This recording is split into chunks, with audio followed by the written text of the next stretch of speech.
Oke, halo teman-teman semuanya. Kembali lagi di channel Air Max Indonesia. Gasem TV.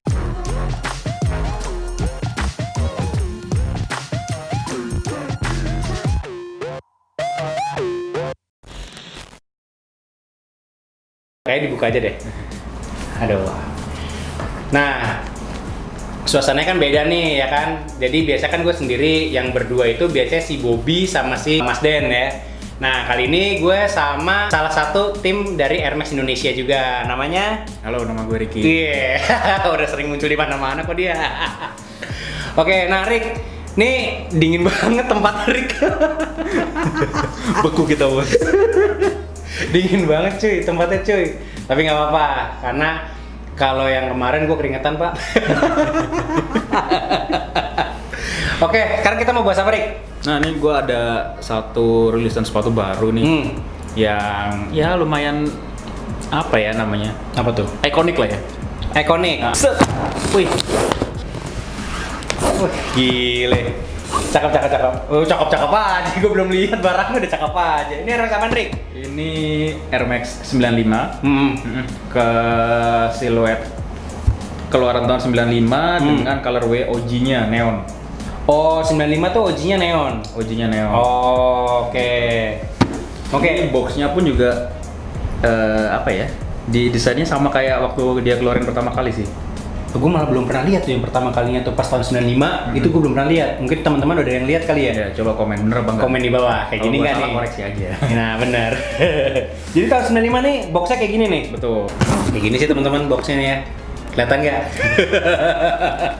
Nih kayak gini juga. Terus kayak gini. Oke sih, boxnya warna-warna ini ya, tahun-tahun 90-an ya. Warnanya warna-warna jadul lah. Jadul ya? Jadul yang klasik, masih dipengaruhi sama kultur apa ya, street gitu ya. Warna-warnanya kan kelihatan agak-agak mentereng gitu lah ya. Mentereng tapi agak gelap dikit tuh. Tapi mentereng. Masker gue jatuh. Oke, terus? Oke, kita langsung lihat sepatunya aja kali ya, bentuknya kayak gimana, warnanya kayak gimana, siluetnya kayak apa? siluetnya kayak apa. Kita buka nih.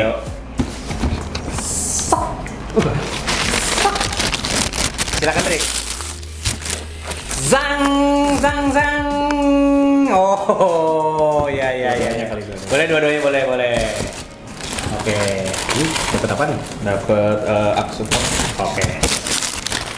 Udah nggak ada apa-apa nih, habis kosong. Jadi tinggal sepatu, box sama ini. Dari siluet, lo mau ceritain apa Rick? Dari histori dari tahun 95, dari Air Max 95 ini, historinya apa nih? Kenapa bisa terciptanya siluet Air Max 95 dan juga kenapa penciptanya itu menciptakan Air Max 95? Iya, jadi awalnya tuh pada tahun 94 dulu ya. 94 itu si desainer terkemukanya si Nike, si Tinker Hatfield. Itu dia merasa kayaknya udah waktunya nih saya turun biar ada desainer-desainer muda yang bisa melanjutkan desain Air Max selanjutnya. Kayak gitu. Nah, akhirnya Nike nge-appoint nunjuk Sergio Lozano namanya. Oh, orang mana tuh? Orang US. Dari namanya udah susah cuy. Sergio Lozano. Oke, Lozano. Sergio Lozano itu awalnya dia ngedesain sepatu-sepatu Nike ACG, All Condition Gear. Oh, kalau orang bilang ACG. Ya. Jadi dia di apa ya? Influence-nya itu adalah siluet-siluet yang agak-agak outdoor. Oh, buat di outdoor ya. Kelihatan outdoor. Kayak misalnya hiking gitu kan, naik gunung. Betul. Buat hujan gitu ya. Betul. Kondisinya bisa di semua kondisi lah, ibaratnya kayak gitu. Nah, tapi mindset orang pada waktu itu dan niatnya Nike adalah ngebentuk Air Max itu adalah sepatu lari gitu kan. Running shoes. Oke. Gitu. Maka pada saat itu dia masih belum ada bayangan apa-apa nih ketika dikasih project. Nah, awalnya sebenarnya sama aja kayak desainer-desainer lain, dia kayak apa ya, ngelamun gitu kan, dia diam di pinggir kolam awalnya. Terus dia tuh kayak nggak sengaja lihat tetesan air hujan atau air embun gitu ya. Tetesannya itu ke kolam tuh ngebentuk kayak ripple gitu, kayak apa ya? Kayak ripple tuh kayak apa ya? Kayak satu titik terus mencar gitu kan. Awalnya itu. Terus dia juga kepikiran gimana saya bisa memasukkan unsur alam atau unsur manusia ke dalam sepatu. Jadi gimana tuh? Unsur manusia ke Unsur dalam manusia sepatu. di dalam sepatu. Nah, Oke. Unsur manusianya apa kalau dalam sepatu ini? Nah, dalam sepatu ini diwujudkan dalam bentuk kayak semacam anatomi tubuh manusia. Nah, boleh langsung kita bahas? Oke, boleh. Langsung kita bahas nih, teman-teman. Anatomi tubuh manusia yang Oke. kita Dimasukin dulu deh. Terbang-terbangan. Nih, apa sih? Lupa gue nonton art sport. Nah, di sini kan kelihatan dia semacam layer-layer ya. Ada layer-layer ya, yang dari warna terang sampai warna yang paling gelap di midsole-nya. Ya, layer-layer ini menunjukkan layer-layer tubuh manusia. Dari Oke. yang paling luar itu adalah kulit. Ini. Itu yang paling dalam sih, kayaknya. Berarti yang paling bawah Yang nih. paling bawah ya. Oh, berarti yang ini nih. Ini nih. Terus di bawahnya lagi ada kayak otot, tendon, kayak gitu-gitu sampai ke yang paling dalam ini tarikan-tarikannya si shoelace-nya ini kebentuk seperti tulang rusuk. Tulang rusuk manusia. Jadi dia ngegabungin talinya ini seakan-akan ini adalah tulang rusuk. Nah, kalau kita lihat ke sisi belakang sepatunya, ini bentuknya terlihat seperti tulang belakang punggung manusia. Oh. Tulang belakang punggung manusia kayak gitu. Ini gue kira kayak ini, yang robot-robot gitu. Mirip sih. Iya, mirip. Gua jujur ya, awal pertama kali gua lihat Air Max 95 tuh kayak sepatu robot. Soalnya dulu dari belakang nih ya kayak sneakers future gitu. Betul. Ini kayak ada kayak gini nih, Betul. air bubble-nya kelihatan nih banyak. Terus ininya tuh kayak robotnya kotak-kotak gitu kan. Betul. Nah, gua ngirain dulu tuh kayak sepatu Futuristik ya? Futuristik Betul. gitu. Oh, ternyata ini dari anatomi tubuh manusia gitu. Cakep. Terus apalagi nih Rick nih yang bisa lu bahas lagi dari 95 nih? Iya, dari sisi inspirasi ya. Dari inspirasinya si Lorenzo. Sergio Lozano. Oh, Lozano. I'm sorry Lozano. Sergio Lozano. Oke. Kalau dari sisi bentuk lah ya. Bentuk, dari shape. Kalau dari sisi shape-nya, sepatu ini masih memang pada waktu dikeluarkan pertama kali dia ditujukan untuk sepatu lari. Running shoes kayak gini. Betul. Tapi karena influence-nya dari ACG, maka dia Lozano bikin upper-nya ini agak tebel agar kayak penggunanya atau pemakainya itu ketika dia pakai olahraga atau dipakai apa itu lebih ngerasa hangat kakinya. Di dalamnya ada mesh juga, dia akan membuat penggunanya kayak ngerasa hangat sih. Loh, bukannya kalau lari itu malah keringetan ya, terus Betul. kaki kan jadi kayak kayak anget gitu kan. Nah, kenapa ditambahin jadi anget lagi nih Rick? Ya itu tadi balik ke inspirasinya Lozano karena dia adalah awalnya desainer ACG. Dia ingin bahwa sepatu itu bisa digunakan di segala medan dan kondisi. Oke. Nah, ketika kita lari di musim dingin, pasti dingin dong cuacanya kan. Oh, iya. Apalagi di US gitu ya. Ya mungkin ada salju atau apa. Nah, itu salah satu inspirasinya dari situ. Oke, Nah, turun ke bawah nih ke luarnya. outsole. Di sini ada grip yang agak gede ya, waffle tapi gede-gede kan. Ini nih. Nah, betul, waffle yang agak gede-gede ini balik lagi ke inspirasinya dia yang ACG bahwa dia pengen sepatu ini bisa digunakan di semua kondisi. Oke. Gak cuma bisa dipakai di track, bisa dipakai di jalan, bisa dipakai di gunung, tanah gitu ya. Tanah pas lagi hiking berarti bisa nih. Ini lebih cocok kayak dari kalau gue ya secara orang awam ya. Dalam artian awam melihat siluet 95 nih adalah ini cocoknya buat naik gunung. Buat naik gunung nih. Cakep deh. Oke, terus lanjut Rick. Apa lagi Rick? Nah, masih dari outsole, di bawah ini ada semacam tanda-tanda bukan tanda ya, marking tekanan udara. Tekanan udara, tulisan 5 psi, 25 psi dan 20 psi. Oke. Itu artinya adalah menandakan dia di sisi sebelah situ, di bulatan sebelah sini, di bulatan sebelah sini itu adalah tekanan udara sekian itu. Karena pada sebenarnya Air Max 95 ini adalah Air Max 95 ini air bubble-nya terpisah jadi 3 di bagian belakang. Nah, di sisi kiri, kanan dan di belakang. Mana aja Rick? Tadi Rick ini. Di sisi kiri. Ini bagian belakang nih. Betul, bagian belakang. Jadi nyatu nih bagian belakang. Jadi awalnya ini kalau misalkan kita track back ke belakang, Air Max 95 ini adalah yang pertama dia mengeluarkan air bubble depan dan belakang. Oh, jadi ini depan belakang. Betul, ini forward. Biasanya kan kalau Air Max 1 sama 90 sama Air Max 2 ya, Betul. itu kan cuma di belakang doang nih, Iya. depannya nggak ada. Nah baru di Air Max 95 ini dia ada depan dan belakang. Betul. Oke, berarti Nah, yang diwujudkan secara massal ya maksudnya. Iya. Oke, ada di sisi depan dan di sisi belakang. Nah, untuk yang di belakang itu dikasih marking tanda tekanan udaranya. Dikasih tahu tekanan udaranya bahwa tekanan udara yang ada di dalam bubble ini itu sebesar sekian. Tujuannya buat kenyamanan pijakan penggunanya. Jadi mereka ada riset yang menyebutkan bahwa tekanan udara sekian sih yang cocok buat pijakan kaki, gitu. Tekanan udara sekian yang cocok buat sisi tengah kaki kayak gitu. Jadi diterapkan di sini. Nah, ini kan ada 20 PSI, 25 PSI sama 5 PSI. Nah, ini yang 5 PSI ini yang mana nih kira-kira nih? Yang 5 PSI itu yang di belakang. Ini 5 PSI ini berarti ya? Betul. Nih, 5 PSI. Kemudian 25 PSI Yang kanan kiri ini. Oh, yang tengah nih. Ya, yang gede. Oh, yang gede nih. Iya, yang kanan kiri itu. Oke. Sekarang di sisi tengah yang Yang bagian 20? arc-nya di tengah sini itu 20 PSI.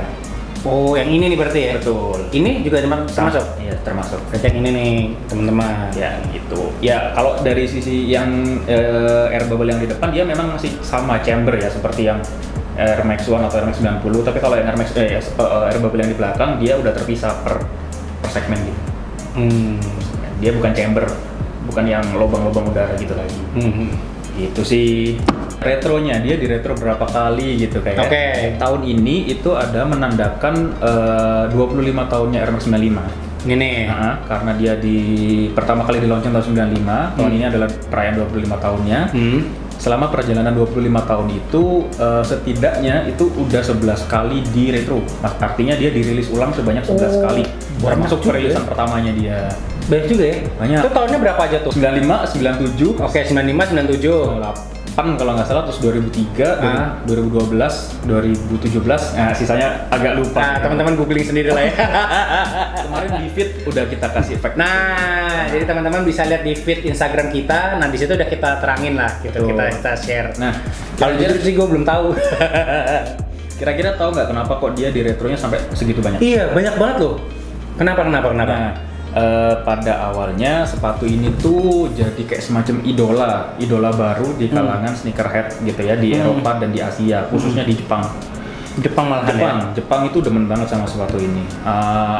Pada tahun 95 dan 96 itu bahkan resale price-nya di Jepang tuh bisa sampai antara 1.000 sampai 3.000 dolar pada saat itu ya. Pada saat itu ya, tahun 95 96 lah. Bahkan ada kayak semacam semacam kejadian aneh, kejadian unik gitu. Pertama kalinya di Jepang ada kejadian perampokan sepatu. Ada orang jalan, dia pakai sepatu ini, kebetulan pakai sepatu ini, terus dibuntutin sama beberapa pemuda naik mobil. Terus orang itu di stop, dipukulin, sepatunya ini dirampok. Kalau bahasa anak gang sebelah tuh dibetak. Tuh, dibetak. Siap.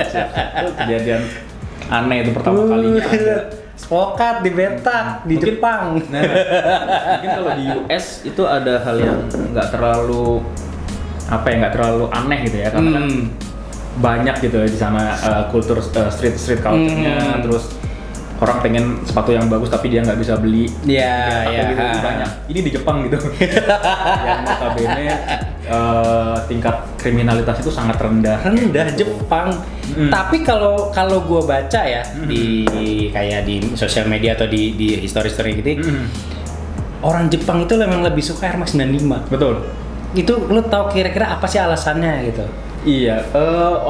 Kalau ditarik ke belakang ya, ke belakang lagi, orang Jepang itu nggak mau punya fashion style atau apalah itu yang dia niru dari kultur lain, betul. Dari barat, dia pengen punya suatu style yang dia ciptakan sendiri, dan kalau bisa dia jadi panutan.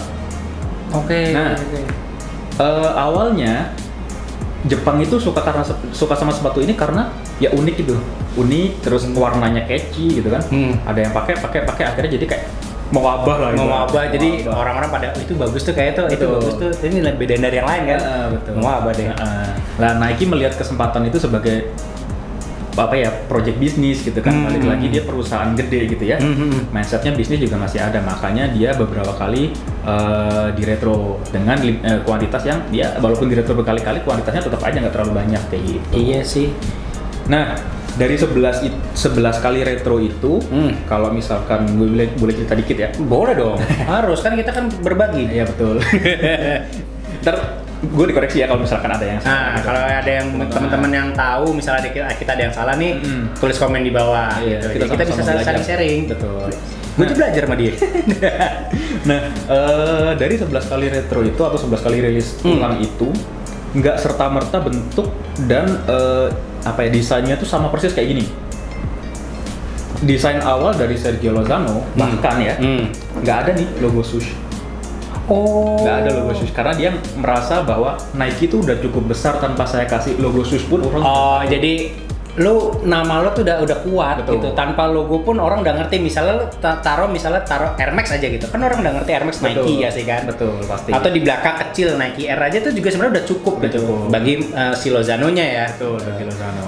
Tapi gara-gara keputusan Lozano yang nggak naruh centang ini, sepatu ini hampir batal dirilis. Waduh. Karena Nike menganggap kita tetap butuh nih identitas shoes kita gitu kan, identitas lambang kita yang paling kuat di situ. Akhirnya karena desain sepatunya udah unik begini, nggak mungkin ditaruh samping kan ya, seperti yang kayak biasa kan di sini nih.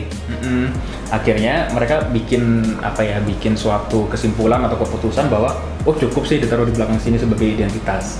Nah, itu yang pertama. Terus yang kedua nih, cari lagi yang unik. Desain awal Sergio, tangnya ini warna hitam. Waduh. Bayangin kalau misalkan tangnya ini warna hitam, bukan putih kayak yang kita kenal kayak gini, tapi warna hitam. Cakep juga sih kan sebenarnya. Cakep, tapi ininya talinya putih kalau menurut gua. Betul, talinya putih. Hitam juga oke sih, tapi putih dapat. Betul. Kalau gua ya, kalau tangnya hitam nih. Nah awalnya demikian. Apa alasan dibalik Nike buat mengubah ini jadi putih juga nggak ada alasan khususnya sih, kayak ya unspecified aja, tiba-tiba jadinya ketika diproduksi massal dia jadinya putih. Tapi si Lozano juga nggak masalah tuh. Pasti udah ada perdebatan. Itu yang kedua nih. Terus berikutnya ada satu bukan kejadian ya. Dari 11 kali rilisan itu, hal yang kelihatan beda itu adalah tulisan Air Max yang ada di sini, logo Air Max yang ada di tengah. Logo Air Max yang seperti ini memang awalnya pertama kali dikenalkan pada siluet ini, Air Max 95 ini, dan sepertinya sampai sekarang pun logo ini eksklusif untuk Air Max 95. Iya, benar. Jadi teman-teman kalau bisa dilihat ya di sini nih logo ini ya, Air Max 95 ini atau kayak gini lah. Tulisannya kayak gini. Nah, ini nih yang gede. Nah, yang kayak gini kan. Cuman ada bulat oval yang ini. Nah, kalau logo Air Max yang kayak gini nih biasanya ada tuh di Air Max 95 gitu. Jarang deh coba. Kalau teman-teman lihat di Air Max 1, Air Max 2, terus Air Max 90, Air Max 97 itu nggak ada. Pasti di 95. Betul. Itu pasti gini ada logonya kayak gini. Gitu. Dari logo ini, dari 11 kali rilis tersebut itu udah beberapa kali logo ini berubah dalam artian patternnya tetap seperti ini, cuman dia berubah. Ini kan terpisah jadi dua ya, hitam dan putih ya kan, dengan tulisan Air yang warna putih dan Max yang warna hijau ini ya, hijau neon ini. Nah, dengan 11 kali rilisan itu warna hitam dan putihnya ini kadang dibolak-balik. Terus warna Air dan Max-nya yang warna putih dan hijau ini dibolak-balik. Jadi cuman main colorway-nya tuh dibolak-balik aja di fontnya. Betul. Itu salah satu juga. Terus yang tadi kita sempat jelasin tulisan tekanan-tekanan udara yang di bawah ini, itu pun sempat nggak muncul di rilisan tahun 2012 kalau nggak salah ya. Oh gitu. Kalau nggak, atau 2012 atau 2017. Oh jadi nggak semuanya dari awal tuh memang ada ininya ya. Ada kayak ginian nih, maksudnya ini ada tapi nggak ada kayak informasi kayak gini nih. Betul. 5 PSI, 25 PSI itu nggak ada. Betul. Di tahun 2012 kalau nggak salah. 2017. Ya mungkin teman-teman yang lebih nanti setelah googling atau apa nanti dikoreksi di bawah kalau saya salah. Benar. Kayak gitu. Nah itu jadi nggak di semuanya. Betul kayak gitu. Nah terus apa ya, material wise lah ya kita lihat. Boleh ya kita gerak ke material. Secara overall Air Max ini tuh bisa dibilang agak premium. Agak premiumnya kenapa? Soalnya uppernya ini mostly dibungkus sama apa ya? Nubak ya? leather yang agak halus gitu ya. Iya sih. Leather yang agak halus gitu ya. Jadi kayak berasa lebih premium aja gitu. Terus di atasnya ada mesh yang bisa ngeliatin tali-tali hijaunya dia kelihatan transparent. Terus di bawahnya ya foam biasa sih sebenarnya. Nah, yang unik lagi di sisi bagian belakang ini, di yang terlihat seperti tulang punggung ini, dan sisi bagian depan yang ngikat tali ini dia 3M sebenarnya. Oh, ini tuh 3M, bahan 3M. Betul. Bisa nyala dong berarti. Bisa nyala. Kalau kena cahaya dia akan mantulin cahaya. Gitu. Makanya kalau teman-teman lihat harga retailnya dia ya agak lebih tinggi daripada Air Max 1, Air Max 2. Iya, benar. Tapi sebenarnya ya 95 nih kalau dilihat sih cakep juga gitu. Cuman agak bulky sih kalau Agak gua. bulky, benar. Kalau gue agak bulky kalau gua. Iya, ada orang bilang kalau Air Max 95 ini not for everyone gitu. Jadi yang suka ya suka, yang nggak suka ya apa sih gitu. Iya. Contohnya bahkan Tinker sendiri, Tinker Hatfield sendiri dia bahkan sempat nyebut bahwa Air Max 95 itu salah satu sepatu yang bukan favorit saya gitu. Seorang Tinker ya, dia bilang. Seorang Tinker ya, desainernya Nike. Tapi, nah Kojinya Atmos menyebutkan bahwa sepatu ini Air Max 95 itu adalah salah satu yang jadi apa ya, dasar atau dari pondasi dari kultur sneaker terutama di Jepang. Tuh, lagi-lagi orang Jepang lagi, Koji yang bilang. Berarti memang di Jepang nih ini banget ya kayaknya antusias laris banget ya. Betul. Tinggi banget ini. Air Max 95 itu di Jepang. Betul. Komunitas di Jepang dan di Eropa sangat hidup sih. Kalau untuk Air Max 95. Oh iya, kemarin ada kejadian lucu juga sih di Liverpool. Inggris. Di Liverpool Inggris itu tahu toko yang namanya Size kan ya? Tahu Size official. Kebetulan tanggal 17 Desember kemarin itu kan global rilisnya Air Max 95. Lalu di sana dirilis lah di Size itu. Dari malam orang-orang tuh udah banyak yang camp nungguin rilisnya di pagi hari. Nah, pagi-pagi sekitar ada 400-an orang gitu ya. Dilaporin sama warga sekitar bahwa dibilang bikin kegaduhan gitu, bikin tidak nggak tertib gitu, mengganggu kenyamanan. Betul, mengganggu kenyamanan, dan mereka berkumpul tanpa mengindahkan protokol kesehatan. Nggak ada jarak atau apa kayak gitu. Akhirnya yang dapat sepatunya pun cuma beberapa, sisanya dibubarin sama polisi. Waduh, tapi sold out. Endingnya sold out. Udah ngecamp, dibubarin, nggak dapat lagi. Itu sih unik sih. Tapi ya inilah antusiasnya Air Max 95 ya teman-teman ya. Jadi jujur ya, gue kalau ngeliat Air Max 95 tuh ya sebenarnya biasa aja. Tapi memang ada satu kolaborasi Air Max 95 ini yang gue suka. Yang sama mana tuh? Carhartt. Oh, Boleh. Itu colorway-nya emang cakep sih. Kalau menurut gue colorway dan bahannya tuh cakep. Dan di dalamnya anget kalau dipakai. Karena Carhartt kan emang dia dia tujuannya emang buat kerja ya. Buat harian, buat liter lah sebenarnya. Nah, itu sejalan dengan ide desain dari Sergio Lozano sebenarnya. Mereka saling melengkapi ya kan. Carhartt punya ide yang pakaian kerja, Sergio Lozano punya background SEG gitu ya. Digabungin jadi kayak sepatu yang nyaman banget sih kalau. Nyaman bener. Dan gue suka perpaduan warnanya itu dia kamu kan. Tapi kamunya tuh masih bisa kelihatan yang yang oke gitu loh. Gue tuh suka Carhartt tuh. Iya sih, gitu. Oke, berarti tadi udah kita bahas nih ya bagian outsole, terus midsole-nya, air bubble-nya, terus upper juga udah kita bahas nih. Nah, berarti saatnya on fit ya kan, nggak afdol dong kalau nggak di on fit ya kan. Oke, udah siap nih on fit nih. Siap dong. Oke, kalau gitu langsung kita ke on fit.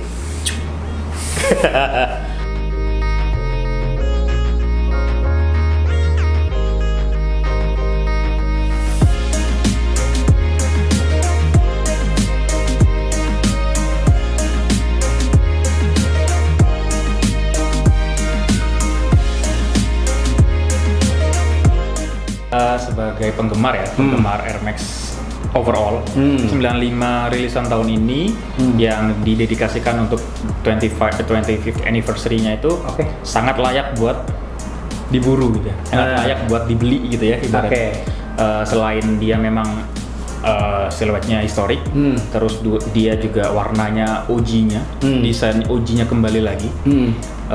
Dia juga apa ya, nyaman dipakai kayak gitu ya. Dan kapan lagi gitu bisa dapat Air Max 95 OG kayak gitu. Walaupun memang di OG-nya ini 95 OG ini rilisannya udah berkali-kali ya. Betul. Tapi untuk mendapatkannya ya kadang-kadang suka susah juga gitu. Nggak mesti tahun depan rilis lagi gitu. Iya gitu, nggak tiap tahun rilis gitu. Betul. Tapi memang untuk mendapatkan sebuah sneakers yang OG itu memang terkadang gampang, terkadang susah. Betul. Kayak gitu, karena kita kalau OG itu kita nggak tahu mereka tuh rilisnya berapa tahun sekali atau Betul. mungkin kapan lagi gitu, kita nggak akan tahu gitu rilisan OG gitu. Dan kalau menurut gue pribadi, kalau gue ya sebenarnya ngeliat Air Max 95 nih sebenarnya ya biasa aja gitu, kayak oh ya udah Air Max 95 gitu. Tapi karena ini OG gitu kan, kayaknya nih oke sih untuk lo kok. Betul. Gitu kan? Betul. Karena ya tadi yang Ricky udah bilang, historinya, siluetnya gitu Colorway-nya. kan. Colorway-nya juga ini bener-bener OG neonnya ini OG gitu dari tahun 95. Dan satu lagi kenyamanannya gitu. Memang bulky sih, Bulky. buat lari juga kayak bulky, tapi ketika lo pakai, Bung Ricky mungkin bisa kasih tahu setelah dipakai dari sisi fit ya, dari sisi fit sih itu kayak di hak ya, kaki itu lebih nyaman karena kayak dirakep gitu. Oh, di apa ya, gini ya. Karena di dalam dia punya kayak semacam jaring-jaring karet gitu loh yang dia Oke. ke bawah. Oh, iya ini. Oh ya, kalau information aja gitu, kalau gua pribadi sizingnya sih gua true to size sih. True to size, oke. Gitu. Jadi kalau teman-teman pengen coba cari Air Max 95, kalau ada kesempatan ke toko coba dulu. Siapa tahu nanti kalau beda-beda ya. Wide fit atau narrow fit kan bisa jadi beda-beda fitnya kayak gitu. Jadi kalau dari gue true to size gitu. Tapi biasanya teman-teman kan suka ada yang pakai longgarin sedikit, naik setengah size, atau mungkin pingin rapet banget turunin setengah size gitu. Jadi kalau gue bilang sih dari gue adalah true to size, tapi kalau teman-teman mau nyamannya gimana itu kembali kepada teman-teman semua. Yang penting dicoba dulu ya Rick ya. Betul. Coba Kalau ada dulu. kesempatan coba dulu di toko. Gitu. Tenang aja, coba nggak bayar kok. Tapi jangan semua seperti dicobain. Oke deh, gitu aja mungkin video Air Max 95 OG Neon. Oke. Thank you banget Rick. Ntar kita bahas foto apa lagi nih? Adalah kita cari tahu. Nggak kelihatan. Bentar, gue mau tanya nih. Apa? Kira-kira kalau pengen cari ini di mana sih yang ada? Nah, jadi kebetulan ini kemarin gue dapet di Nike Grand Indonesia. Nah, ini gue beli dengan harga 2,500 berapa gitu. Pokoknya 2,5an lah gitu. Nah, pokoknya thank you buat Nike Grand Indonesia. Gue bisa ngekop Nike Air Max 95 ini. Oke, OG loh ini. Retailer di Jakarta sih kayaknya sempat ada ya kemarin. Oh iya, ada juga kemarin seperti Atmos, terus Atmos Indonesia ya, terus Infin ya. Betul. Invincible juga. Apa lagi, Rick? Udah sih? Udah gitu aja ya. Ya. Oke. Buat teman-teman jangan lupa kalau suka dengan video ini, dengan konten kita, bisa diklik subscribe, di like juga, terus di komen ya, di komen kita sharing di kolom komen, dan jangan lupa follow Instagram kita di @airmaxindonesia. Di situ ada fit dan instastory kita yang kita sharing lah, dan mungkin teman-teman suka nge-tagin kita juga gitu, boleh gitu. Jadi kita saling sharing tentang Air Max apa aja. Oke. Gue Niko, Gue Ricky. sampai jumpa di next video. Dadah.